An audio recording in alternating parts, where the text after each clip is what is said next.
Well, thank you so much, Afif, and thank you everyone in the sacred, magnificent, wonderful location of Maldives, and everyone who's physically not in the Maldives right now, but obviously your heart is connected there, and that's why we're all here together. And congratulations to MAHRP for putting this together. What a really exceptional moment to have your first online convention virtually that can bring everyone together. So I just want to start my comments by reminding us where we are, okay? This is the Milky Way, and it got here because of what people call the Big Bang, which means there was nothing and then it exploded. Now, how nothing explodes, I'm not sure, but that's what they tell us happened many, many billions of years ago. And it produced universes, and it produced galaxies, and it produced stars. And we happen to be located in the galaxy called the Milky Way. And within the Milky Way, there happens to be one of the billions of stars called, what we call our sun. And then there's this little rock, and on that little rock that goes spinning around, which we call the Earth, that's where we are, and we're alive right now. And as the human beings that we are, we get to be alive, not forever, we get to have a lifetime. And over the course of that lifetime, because we are such social animals, we get to do things with other people.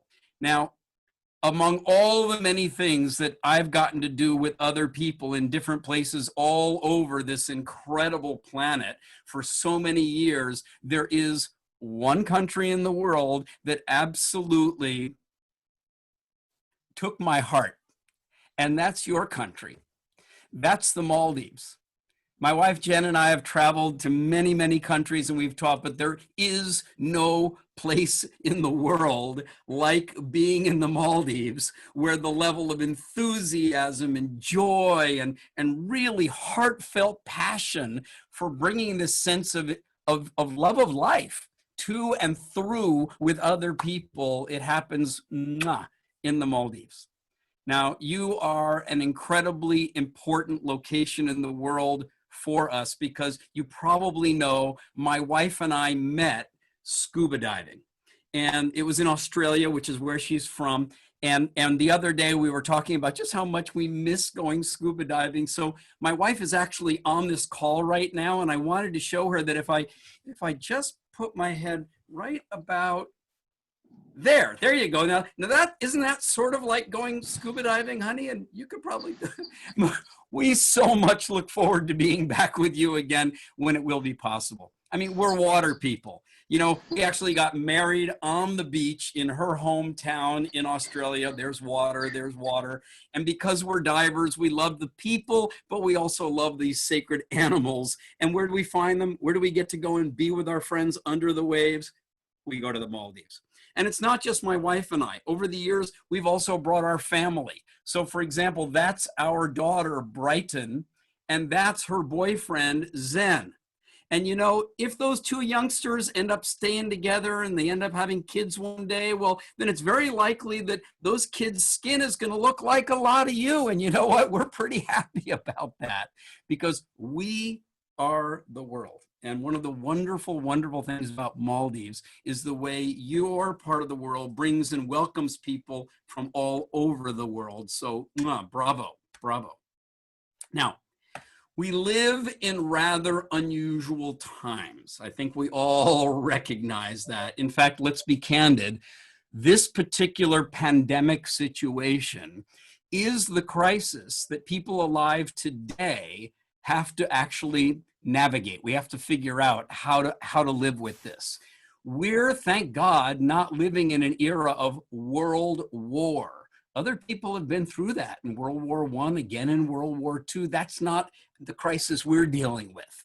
You know, there's been 1918 plague, there's been the Black Death back in the Middle Age. Well, we have a pandemic and it's called COVID-19 and we're all learning how to deal with that. But it's at a very interesting time because we have technology like never before. So simply because we can't travel doesn't mean we can't learn. Simply because we can't travel doesn't mean we can't communicate. Simply because we can't travel doesn't mean we can't continue to create the sense of community with each other, just like we're doing here today. Now, what would we like the world to be like? Well, we like it to be beautiful waves and, nice predictable weather so that we can, look at how well we're surfing in the world and we're succeeding in our careers. But the reality is it's not like that today. It's like this. It really is tumultuous. And you know what? It's not going to stop. When people say, when is this going to go back to normal? Or when are we going to get to the new normal? Well, what if there isn't a new normal? What if it turns out that the future is going to continue to change and be dramatic and different and unusual, and there's technological changes, and there's political changes, and there's financial changes, and there's ecological changes, and there's changes in the tourism industry? Then we can't just say, oh, I wish we'd get it back to normal. I mean, you can say that, but then it's like being like this. And I get that you might feel that way, but that's not going to change anything. So then we really have to look honestly and seriously together and say, what kind of a situation are we in? Now, I know that many of you have seen the video where I talked about this, but not everyone. So let me tell you just briefly.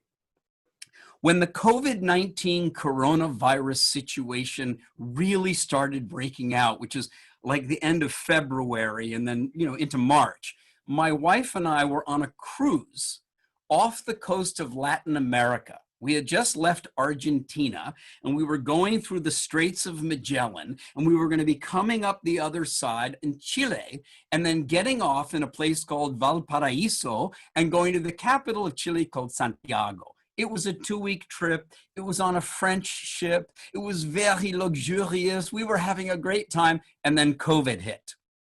And Chile, the country, decided to close the border. They would not allow our ship to dock at the port.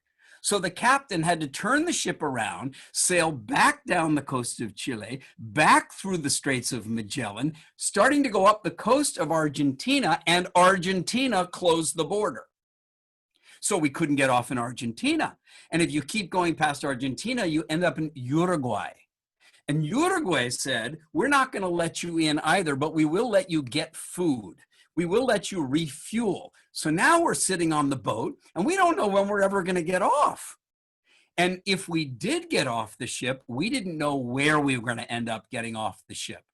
Now, thank goodness, nobody on our ship had the virus. There were no infections. So we knew we were safe as long as we were on the ship, but we didn't know where we were going to get off. We didn't know when we were going to get off. And oh my God, we could end up getting off into some Latin American medical system or government system. It was one of those moments when you make sure that friends and family members have a copy of your will and know how to get into your accounts and have that thing called power of attorney in case you don't make it back. And so there were my wife and I wondering, and fortunately in Brazil, we could get off. And we got on a plane and we flew via London and we came back to Singapore. And when we got to Singapore, we felt like we'd gone from the safety of the ship to the safety of Singapore, but the Singapore government required that we stay in a single hotel room for 2 weeks. And the hotel room that we got put in was big enough to take 6 steps. That's all. After 6 steps, you'd reach the end of the room. You had to turn around 6 steps, 6 steps, 6 steps, 6 steps, 6 steps. We were not allowed to leave the room. Oh, and the hotel room had no view. It looked at the parking lot. Oh, and the hotel room didn't have a window that would open. So we were trapped inside this little air-conditioned box for 2 weeks. And it felt like we'd gone into a cocoon. Now, what happens in a cocoon? When a caterpillar reaches that point in its life where it's time, it doesn't know what's going to happen next. It's just being a caterpillar, and it starts to weave a cocoon around itself. And once the cocoon is complete, it releases an enzyme that dissolves the caterpillar. Literally, the caterpillar dissolves itself into a gooey, protein-rich soup. And it sits there as a soup until over time, this transformation begins, and this little part of the soup starts to become a wing. And this little part of the soup starts to become an antenna. And this one becomes an eye. And you know what starts to get born? A butterfly. And out of the soup of what was a caterpillar becomes and eventually comes out something completely different. Not a better caterpillar, not an improved caterpillar, not caterpillar plus one, not a promoted caterpillar. It's a transformation to a different way of living, a different way of being, a different way of working, a different way of existing in the world. And that's what my wife and I went through. And you know, we sat there together in that little room and we realized what a blessing it was, because we would never have just stopped our busy lives and said, let's go sit in one hotel room for 2 weeks. But there we were, we had to do it. And during those 2 weeks, we really wrestled with the question, what do we want to become? Do we want to be just Ron and Jen, but better? Do we want to be Ron and Jen plus one? Do we want to be Ron and Jen, who are known in the world for service, and we're going to be, you know, a little bit improved version of Ron and Jen? And we realize, no, we actually want to bring about a transformation. Now, that is not because we were not satisfied with where we were. #1 global customer service guru. Okay, they put my picture there, but it was my wife and me, my wife side by side with me all around the world, who actually made that happen. And we thought about, you know, what do we want to become? What kind of contribution do we want to make with the rest of our lives? And so we started to look very, very carefully at this topic of service, for which we are known. Now, we wrote that definition. Service is taking action to create value. And you know, in the hospitality industry, that's what you're doing, making each moment matter for people who come on their vacation. If you're a supervisor, you know that's what you're doing with your team members. You're taking action to create value for your team members and helping them upskill and upgrade so they can take action for guests or for colleagues and create more value in your resort or in the internal service between departments. So service is taking action to create value for someone you care about. And we thought long and deep about that. If that's what service is, what is care? And why isn't care being talked about in school? Why isn't there a class on care?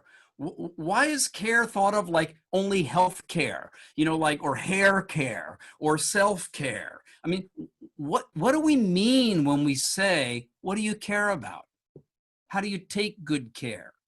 Why we should care about each other. And we realize that just like service was not something well taught in our school system, well, the phenomenon of care and caring is also not being well taught to young people in school. So maybe we should take that on. Maybe we should become educators, not only of service, but educators of care. And that's what we've decided to do. And so you know us for uplifting service, but in the years ahead, you're going to see us also talking about uplifting care. And to tell you the truth, we're still digging into that and saying, wait a minute, if what's underneath service is care, what's underneath care? And what's underneath care is love. And so you'll see that too, but maybe in quite a few more years to come. And so the Ron that you know, and I know you love us and we love you as the #1 service guru, well, he's going to become that guru of service and care and love. And one of the first places that we're even announcing this is right here on this virtual summit. One of the first audiences that we're even sharing this with is our friends in the Maldives. And why? Because no other place in the world for Jen and for myself is so much a part of our hearts and our lives as the incredible, magnificent nation of Maldives and the wonderful heart of Maldivians and everyone else from around the world who comes and works in the Maldives, those of you in Sri Lanka and India and South Africa and the Philippines and wherever else you may be, you know what I mean. There's something very special about the Maldives. Now, the question I want to leave you with is this. What are you going to do with this cocoon called COVID-19? Are you going to spend your time going, oh, I wish it wasn't like this. It's so bad. Please don't waste your time that way. Don't waste this beautiful moment. Are you going to say, well, I just want to get through this so I can get back to the new normal? I got news for you. There may not be a new normal. Are you going to be satisfied just saying, well, I'll be who I was before, but a little bit better? You know, me, improved, me, +1. What I want you to think about is you actually have an opportunity to consider an authentic transformation. Turn yourself from who you've been into who you really dream yourself of having the possibility of becoming. You don't have to do that all at once because you've got the rest of your life to make that happen. But I don't want you to waste this moment right now and realize the scope and scale of dreams that you can have about your future and how you care and how you love and how you serve in the world. I mean, just imagine if a caterpillar could say, I wish I could be a butterfly. What a dramatic transformation that is. And that's the invitation that you're receiving from Ron here at the beginning, and that you can be thinking about and working on and talking with others about in the breakout, and enjoy for the rest of the conference, the rest of the year, and the rest of your life. Thanks for inviting me to be your opening speaker of this wonderful event. And Afif, back over to you. Yes, Ron, thank you so much. And I think you just put a lot of love and care there.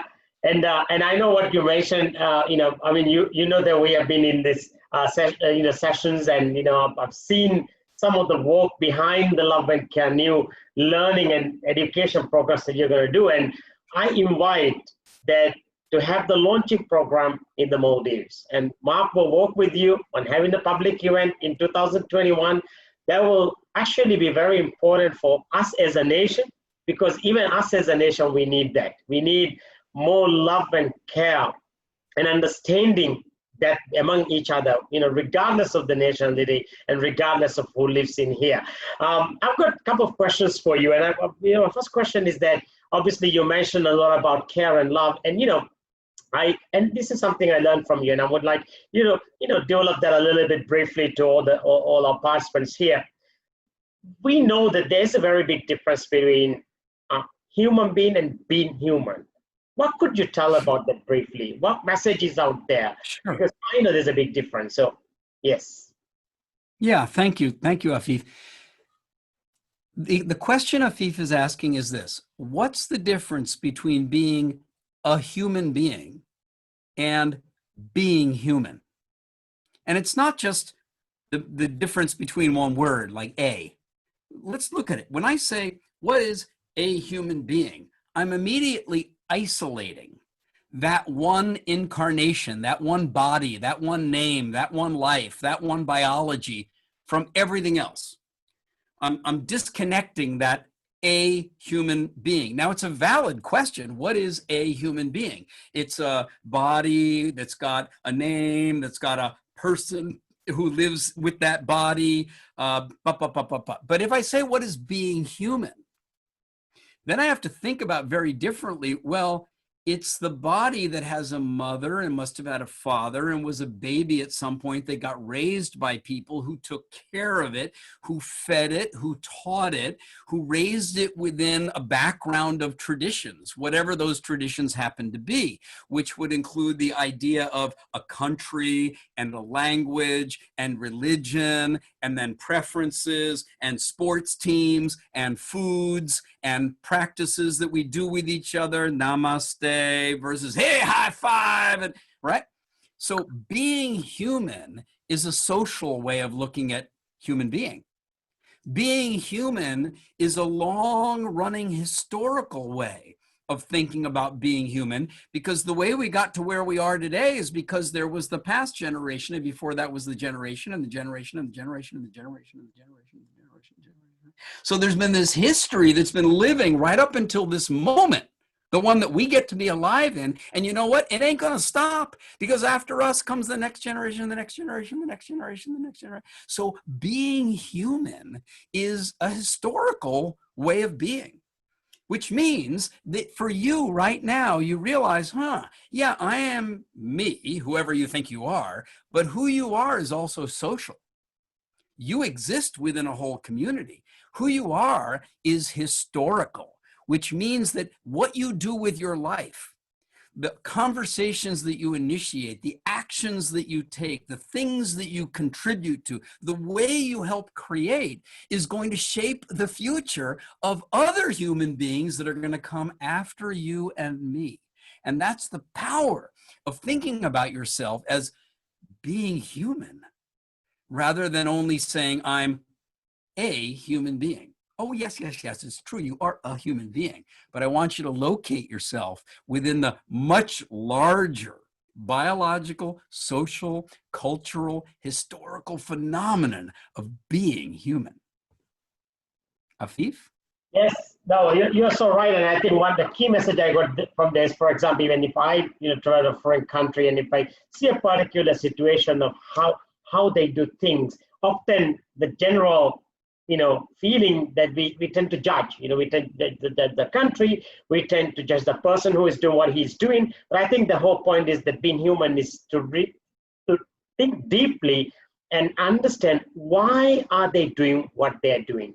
And I think when you look into learning about history, the geography, the cultural things, I think that helps you to understand. So it's all about showing the care to explore and to learn and the rest of the things. So my next question to you is... Afif, wait, let me say one more thing about that, yeah? We know that's directly about what you're saying, that other people are not like you, right? And it may be that you travel there and you see their practices and you smell their food and you watch the way they are with each other. You go, it's different than the one that I grew up in. Or in the hospitality industry, you see people coming from different parts of the world who have different expectations, who have different accents, and sometimes who speak in different ways and have different practices. And you, like everybody else, were raised in whatever tradition you were raised in. And because you were just a baby and you got raised in it, you naturally learned it like it was correct, like it was right, like it was the one, like it was the good one, because your mother and father didn't raise you in the one that you were in and say, and by the way, we got a bad one. Everybody thinks theirs is a good one, which is fine. But then when you start to see other people's, you have a choice. You can either say, yep, I was right, mine's the best, it's better than theirs. Or you can say, you know what, I'm curious. I want to learn more about yours. I want to tell me the story. What can I understand? What can I study? What can I learn about other people? And to do it not only with a mood of curiosity, but a mood of respect. Now, this is exactly what our world so vigorously needs right now. All of the issue that you see going on around the world about racism, all of the Black Lives Matter, all lives matter, everything about people with different gender orientations, with people with different religions. Yes, we're different all over this wonderful little planet in the Milky Way that came here because there was a big bang. You know what? You can go through the rest of your life saying, yep, and mine's the right one and everybody else is not as good as ours. Or you can go through the rest of your life saying, wow, what a privilege to be alive at a time where I can learn so much. Let me be curious. Let me have dignity in my own background, and let me have respect for every other person I meet. Yeah, well, wonderful, Ron. I think it's a very good point out there. And I just want to ask this last question. This obviously, because you thought so much about uplifting service to us, and obviously, services for everyone. I mean, whatever we do, we're serving each other even now.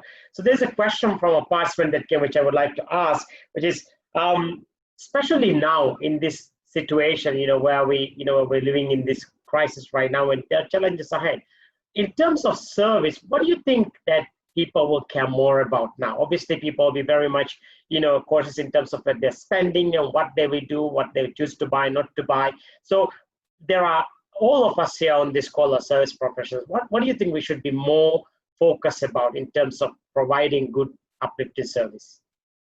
Yeah, very good. Very good. Well, I'll answer the question with two pieces. One of them, obviously, is that people are going to be more concerned about their physical health and well-being and safety. And so when people start to come back again, you want to communicate about the health activities that you're doing, about the sanitation, about the practices and the protocols to keep your guests safe. But you want to do it in a way that you use the language of for your well-being, to help take good care of you, to make sure that you and your family feel safe so that you can enjoy. That it's not the safety itself. It's not, okay, we're a hospital here and everybody's going to be safe and nobody's going to get infected. That's a healthcare environment. And maybe airports need to be like that. But once somebody gets to the Maldives, they still want to experience being on vacation. So you want to take that language and all those practices and just kind of make a conversion of that from the issue of safety and security to well-being, so that you can be at peace, you can be restful, so that you can enjoy, so you can trust that we've got your well-being in our heart and we're going to take good care of you. Now, there's one other way I want to answer the question, which is very tactical, and it has to do with the different technological era in which we are, and it has to do specifically with social media. Now, in the past, social media was something that brands did, or individuals did, but they did it on their own personal time. But then along came this thing called TripAdvisor, and we started to realize, hey, you know what? When a guest posts something and they actually put the name of the service provider in the review, it's more credible. Then when future people come to the resort, they want to meet that person. Then the person who wrote the review has a different kind of an emotional connection with that service provider and tells their friends, you got to go back and meet Muhammad. Oh, and when you're there, be sure to see Aisha because she's the one. And then, of course, they bring their own families back again. And so I think for anybody on this call, developing your own social media identity, becoming more proficient at using things like LinkedIn or using things like Zoom, so that you say, I've never been in a breakout before. Well, maybe you learn how to run a breakout session. Zoom is free. You can get a free account and then take responsibility for bringing other people together. So I want to leave you with that challenge for every person here to develop your professional identity, to develop the value that you're able to create for your guests and for your resort and for each other and for your country, for yourself and your own career. Take on that social media challenge. Learn to do it responsibly. Oh, yes, you may make some mistakes along the way, but that's part of learning. But don't hide from that, and don't think it's just about chatting with your friends. That's where it's been in the past. That's not what's happening in the world in the future. You can add a lot more value for the country, the industry, and for your resort, and for your own career by becoming more proficient in that space.